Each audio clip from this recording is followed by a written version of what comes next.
Assalamualaikum warahmatullahi wabarakatuh. Saya atas nama Muhammad Alif Suryosutomo dengan NIM I1A1234041. Di sini saya akan menjelaskan analisis studi kasus pengukuran karbon biru pada ekosistem pesisir Teluk Moramo. Mungkin langsung saja. Ekosistem pesisir seperti mangrove, lamun, dan rawa pasang surut memiliki peran penting sebagai penyerap dan penyimpan karbon dalam jumlah besar yang dikenal sebagai karbon biru atau blue carbon. Teluk Moramo merupakan salah satu kawasan pesisir di Kabupaten Konawe Selatan yang memiliki potensi ekonomi pesisir cukup luas dan masih relatif alami. Namun, aktivitas manusia seperti pembukaan dan pemanfaatan pesisir dan tekanan pembangunan berpotensi mempengaruhi kemampuan ekosistem tersebut dalam menyimpan karbon. Berdasarkan pendahuluan di atas, rumusan masalah dalam studi kasus ini meliputi: yang pertama, bagaimana kondisi ekosistem pesisir di Teluk Moramo sebagai penyimpan karbon biru.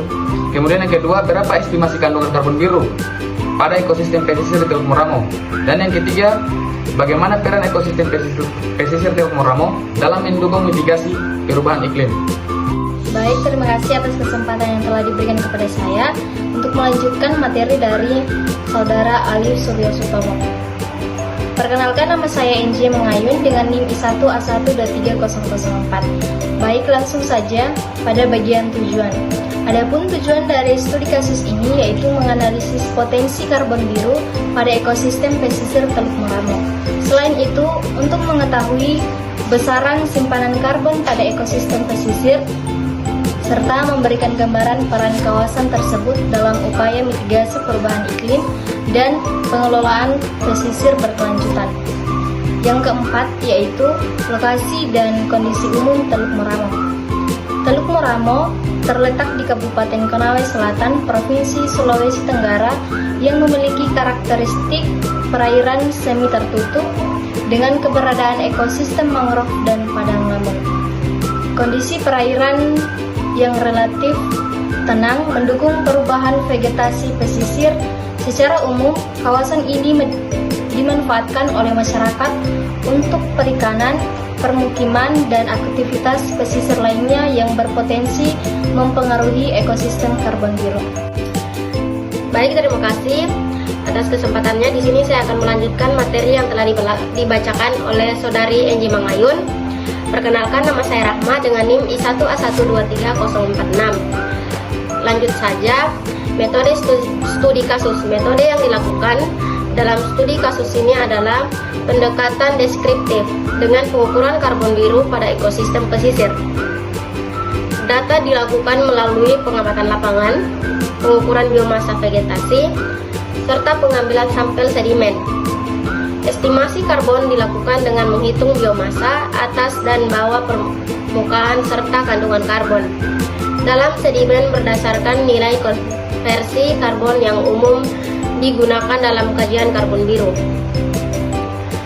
Jenis ekosistem karbon biru yang dianalisis. Ekosistem pesisir yang dianalisis dalam studi kasus ini meliputi: yang pertama, mangrove yang berfungsi sebagai penyerap karbon melalui biomasa pohon dan sedimen.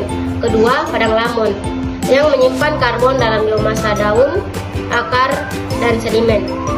Kedua, ekosistem ini berperan penting dalam menyimpan karbon dalam jangka panjang dibandingkan ekosistem daratan. Baik, di sini saya akan melanjutkan materi yang telah diberikan oleh Saudari Rahma. Perkenalkan, nama saya Zafira Nur Aulia dengan NIM I1A1234011. Langsung saja, di sini saya akan membahas hasil estimasi karbon biru. Hasil pengukuran menunjukkan bahwa ekosistem mangrove di Teluk Moramo memiliki simpanan karbon yang lebih tinggi dibandingkan padang lamun, terutama pada komponen sedimen. Pada biomasa atas permukaan memberikan kontribusi signifikan terhadap total karbon tersimpan, sedangkan sedimen berperan sebagai penyimpan karbon jangka panjang. Hal ini menunjukkan bahwa ekosistem pesisir Teluk Moramo memiliki potensi besar sebagai penyerap karbon. Lanjut, tingginya simpanan karbon biru di Teluk Moramo dipengaruhi oleh kondisi ekosistem yang relatif baik dan tingkat gangguan yang masih terbatas. Keberadaan mangrove yang cukup rapat berkontribusi pada akumulasi bahan organik di sedimen. Hasil ini memberikan implikasi bahwa ekosistem pesisir Teluk Moramo perlu dikelola secara berkelanjutan. Upaya konservasi mangrove dan lamun harus menjadi prioritas dalam perencanaan wilayah pesisir. Selain itu, integrasi karbon biru dalam kebijakan daerah dapat mendukung program mitigasi perubahan iklim serta meningkatkan nilai ekologis dan ekonomi kawasan pesisir. Baik, terima kasih atas waktu yang diberikan kepada saya. Di sini saya akan melanjutkan materi dari saudari saya, yaitu Zafira Nur Aulia. Perkenalkan, nama saya Gita Damayanti J dengan NIM 1A1230005. Di sini saya akan membacakan kesimpulan dari materi kami. Berdasarkan hasil studi kasus, ekosistem pesisir di Teluk Moramo memiliki potensi karbon biru yang cukup besar, terutama pada ekosistem mangrove. Simpanan karbon yang tinggi menunjukkan peran penting kawasan ini dalam mitigasi perubahan iklim. Oleh karena itu, perlindungan dan pengelolaan ekosistem pesisir menjadi langkah strategis untuk menjaga keberlanjutan fungsi karbon biru di Teluk Moramo. Ayo, mana? Teluk Moramo saja. Siapa yang mau duluan kerja? Ayo, saya dulu. Sabuk tentang dulu. Oke, mulai lah dari awal lagi. Jadi lokasi yang kita mau ambil di mana ini? Kalau yang kalian mau? Katabi. Setelah Katabi sudah ada yang ambil. Teluk Moramo saja. Ayo, betul Teluk Moramo. Teluk Moramo saja. Karena Teluk Moramo kayaknya susah toh. Sudah ada sekitar mangrove, lamun, rawasi. Jadi sebenarnya kita kita ambil analisis studi kasus pengukuran karbon biru pada ekosistem pesisir di Teluk Moramo. Betul. Cocok. Begitu, Mi? Iya. Siapa yang mau duluan kerja? Ayo, saya dulu. Sabuk tentang duluan kalian. Saya pendahuluan. Mas saya sama keluar saya. Keluar. Kita yang buat pertama. Iya, Pak. Saya baca pendahuluan saya ini kemarin. Baca duluan. Iya, sudah saya keluar soalnya. Nanti videonya udah bisa kayaknya. Tapi pendahuluan sudah saya sama urusan masalah. Kamu kesimpulan, kan saya kesimpulan kemarin. Kamu tukar enggak? Kenapa kau buru-buru ini? Karena dipotong kan? Saya sudah buru-buru begini. Dipotong. Ya maksudku kan di situ saya tulis, jadi saya suruh kita duluan tadi. Tapi sebentar videonya kalau udah bikin. Oh iya. Ayo. Salah nih. Ya. Biar dipotong saja tuh. Sudah Maksudnya, kan? kita kan ada 5 orang. Jadi masing-masing orang itu 2 slide. Karena totalnya ada 10 slide itu. Kamu bagi-bagi paling siapa yang mana? Nanti saya pendahuluan. Betul, kan salah. Iya. Kan dengan salah. Iya. Berarti dia tuh Alipo pendahuluan sama masalah.